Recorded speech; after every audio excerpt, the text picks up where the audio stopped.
Good evening, I'm Jeff Koinange, and this is Jeff Koinange Live tonight. And now, between now and the new year, it's all about a holiday special.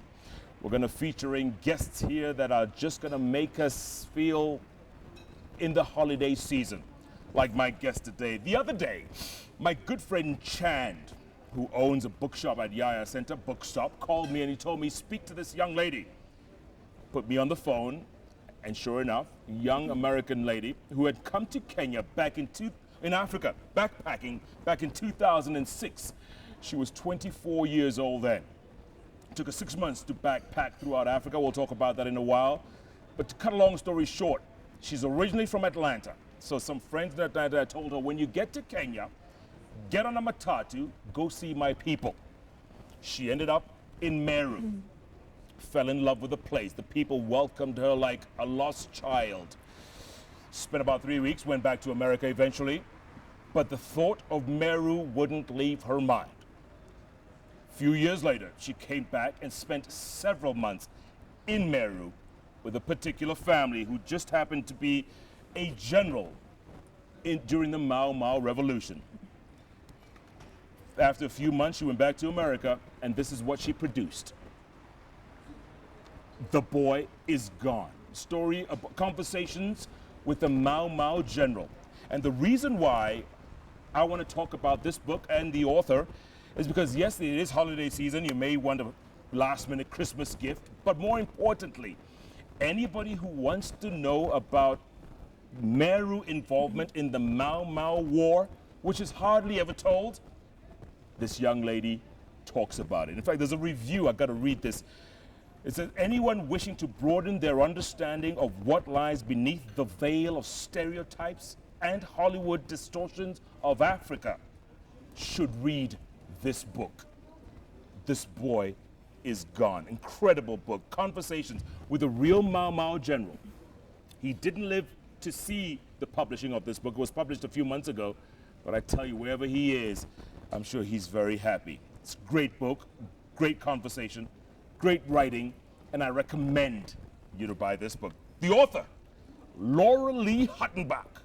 I better say that slowly because from where I'm from, we'll probably end up saying Laura Lee Huttenbach, but Laura Lee Huttenbach. The Meruans call her Nkirote. Her Twitter handle is @LL Huttenbach. Mine is @Koinange Jeff. The hashtag, let's use this hashtag of the book, The Boy Is Gone. Hashtag, The Boy Is Gone. Laura, good to see you. Good to see you. My goodness, what a story. What a story. And I don't even give it justice. So, I'm going to sit back here and chillax by the pool as you talk about it. So, 2006, you're backpacking through Africa. Why?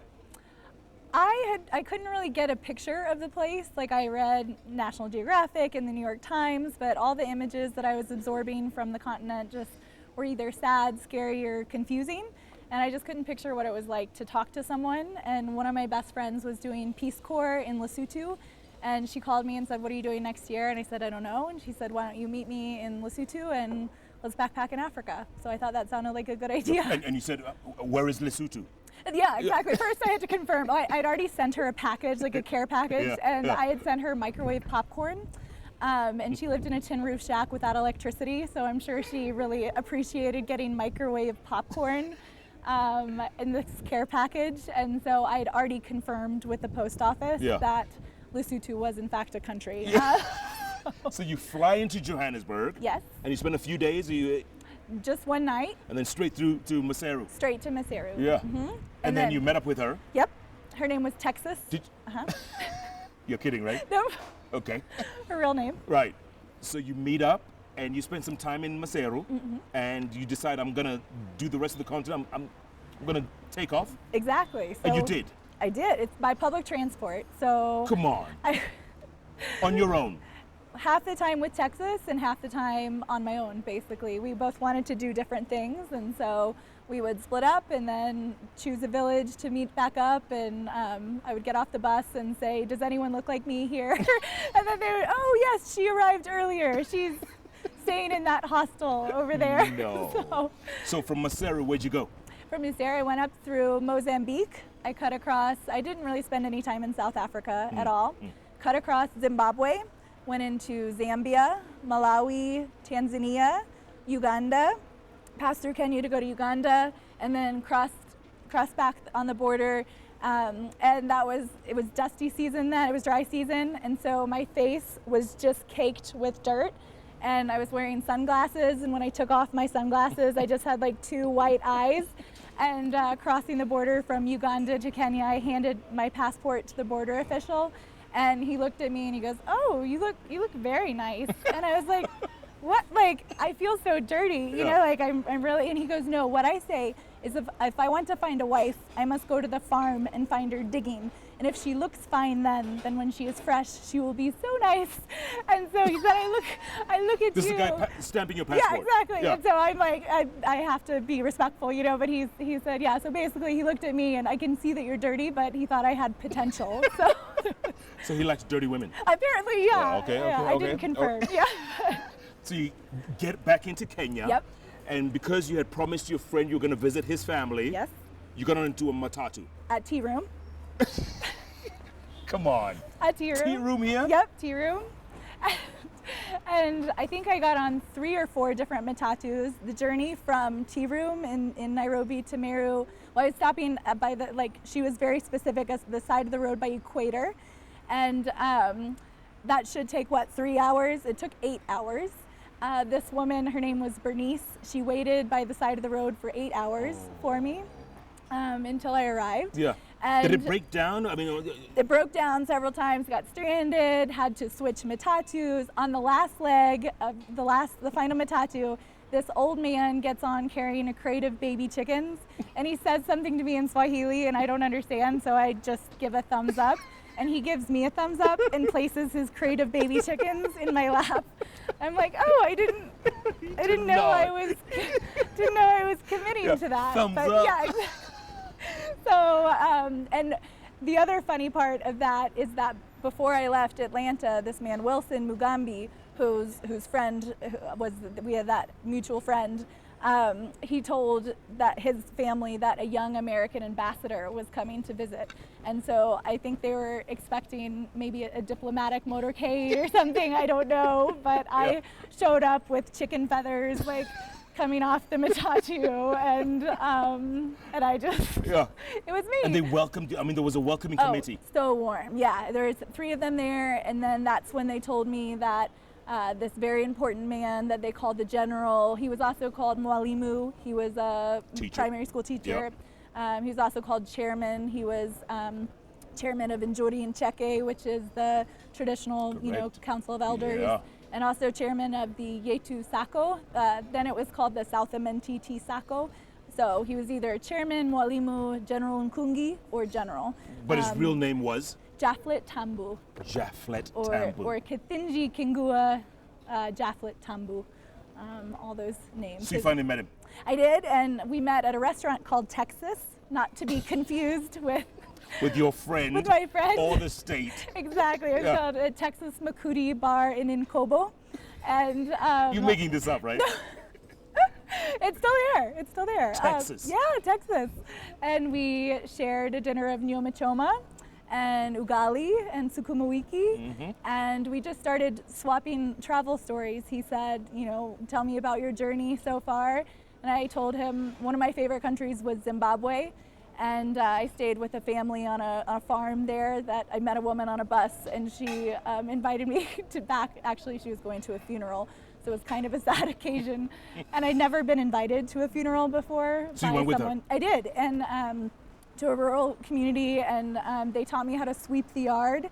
And I met this baby, and I was the first white person this baby had ever seen, and the baby was terrified. I was bragging. I was like, oh, I'm so good with kids. Yeah. And they put the baby in front of me, and she just screamed. She's like terrified. So they said, oh, we'll strap her to your back, and then she'll calm down. Right. So they strapped her to my back, and I was sweeping the yard. And some neighbors came over and said, we want to inquire about your new white worker. We like the concept, and we never thought we could afford one. And so anyway, I was telling these types of stories to the general, And he said, well, I wasn't called Inkurate there, so just like, I like the way you're learning. Like, if you want to say anything concerning people, stay with them, live with them. It's the only right way of understanding if they are either good or bad. And he had just been to a trip to the United States himself and visited, and he said he had very similar motivations to travel in the United States. He said, I didn't go because of politics or anything. I wanted to go and see the people and how they live and where they get their food. And so we just started swapping travel stories. You connected right away. Immediately. Yeah, and your spirit's connected. Absolutely. And my granddad had passed away the year before, and I had a very close relationship with my granddad, and he was a great storyteller. And when he listened to people, he would listen so intently that his eyes watered a little bit. And the general's eyes did the same thing. So it was just very familiar, and not physically. There were some melanin discrepancies, let's say, obviously, but a bit of a tan. Yeah, exactly. But and he was 6.5 feet tall. He's I don't know what that is in meters. Yeah, but it's a big the guy. General's a pretty big man, and but his presence was just. So how long did you spend there? At Texas? In Meru that time. And Meru, just 3 days with him. 3 days. And we went. And then you continued on with your backpacking journey through Sudan? I actually did. Americans couldn't get visas to the Sudan at that time, so I flew to Addis Ababa, and from Addis I flew to Cairo. So those two were You didn't go through Ethiopia at all, other than Addis? No, I did by public transport the Northern Historical Loop. Good. Did you go up to Gondar? I did, the Camelot Castles. of Africa. There you go. It was awesome. I've been there, Yep. Wow. And then Egypt, and then finally went back home. Exactly, yep. So you're home now, back to civilization, for lack of a better word, and you keep thinking about Meru. There's a Zora Neale Hurston quote I like, and she said, there is no agony like bearing an untold story inside of you. And I just couldn't get the general's voice out of my head and his story, and it was one of the first times that Kenyan history, by extension African history, really came alive, and it was accessible. And so I wanted to go back and record his story. I spent about 1.5 years, 2 years in the States, and kind of thinking about it, and he was 85 years old when I met him, so there was also a concern of is he in good health? Age, and did you tell your folks, I really want to go back? Did you tell them? I did, and once I sent an email to his last born son, Moredi. No, I'm saying your folks. When I confirmed he was in good health. Yes. And then I told my parents, I said, I really want to go and sit at the feet of a Mau Mau general, and they flinched at the words Mau Mau. They were like, our baby wants to do what? I'm the baby of 4, and the professional pattern in my family, it goes lawyer, doctor, lawyer, Laura Lee. And so my parents were like, what? Like, she's always been. And I didn't know, like, the perception that Westerners of their generation had of Mau Mau rebellion. It might have been one of the few times ignorance worked in my favor, that I didn't know all this, and I was just associating the general with someone who reminded me of my granddad, Yeah, and everyone else thought we were all savages, right? Yep, exactly. Yeah, Wow. for sure, for Mau Mau. Laura Lee, I want to take a break right now, but before we do that, I'm going to play the promo that you sent me, a great promo about your book. We're going to play that in a second, take a break, come back, and then talk about you coming back to Africa and Meru and spending time with the general. What's his real name again? Japhet Tambu. Japhet Tambu, the general. Wow. Wow, what a story. We're going to do this. We're going to go into that promo, come back, so much more to talk about. The book is called The Boy Is Gone, Conversations with the Mau Mau General. This is his picture on his tea farm in Meru. What's the place called? Mitunguru is where he lives, or Kinoro. Kinoro. Igoji. In Meru. Fantastic story. You need to pick this up. I tell you, it's a great read. You will not regret, and you'll find another perspective of the Mau Mau Revolution, the Meru perspective. We're speaking to Laura Lee Huttenbach, Rory, aka Nkorote. Take a look at this.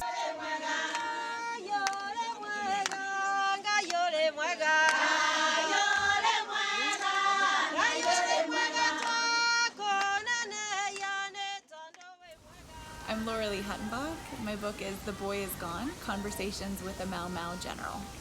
The Boy Is Gone is the life story of a Kenyan independence leader in the 1950s. He fought in an indigenous uprising called the Mau Mau Rebellion, and he went on to become a very successful tea farmer. So I didn't go to Africa to write this book. I went to Africa because I was curious, and I couldn't picture the place.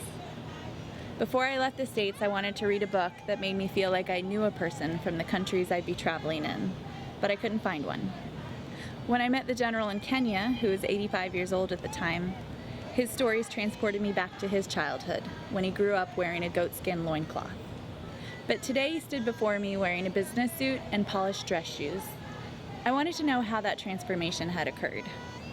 Because the general was a trained teacher with a great sense of humor that reminded me of my own granddad, he took a break from the tea farm and sat down with me to tell me his story, sharing the lessons of independence he learned along the way.